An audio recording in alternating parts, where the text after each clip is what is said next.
Linear City, some of the problems that it addresses that is so important is to have more wilderness.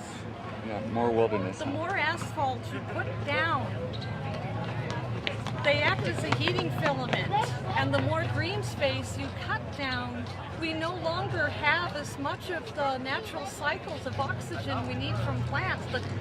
The carbon dioxide and oxygen, and plus the animals who need a place to live. Right. So loss of habitat is an important idea Very. that the linear city addresses. Very. Okay. And one of the ways Linear City does this is by being based on a long, thin line. You're not dependent on car and gas, which is going to be very critical very soon because it's a finite resource and the population is skyrocketing. Yes. It causes sprawl and more roads to be built and more structures just for cars. So we have ever increasing need against an ever dwindling supply, which means that the price for it has to go up because of demand. That's As the right. demand goes up and supply goes down, the price naturally goes up. That's the capitalistic system. That's right, and the reason for a linear city is to shrink the footprint,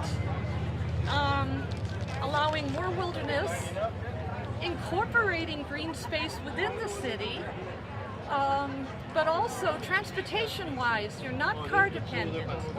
You can go far and fast using trains without the cross traffic. Mm-hmm.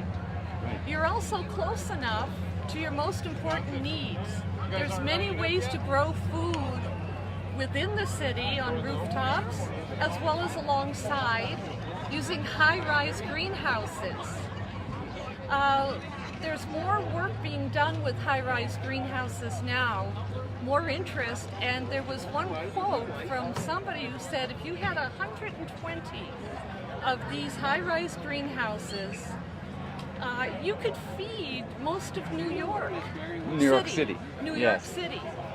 And what it does is it controls, well, for one thing, you've cut down the transport, the packaging, and much of the warehousing. Yeah. You've also, it tastes better. Hospitals could grow some of the medicinal ingredients that are used even now, but there's more that people used to work with that work now on their rooftops. The structures within the city is geared towards the high population we have, so shrinking the size of the city doesn't necessarily mean small. There are ways to design the city using structures for multi-purposes, where a roof can be a basketball court as well as a running path or a garden. A bridge could incorporate small shops.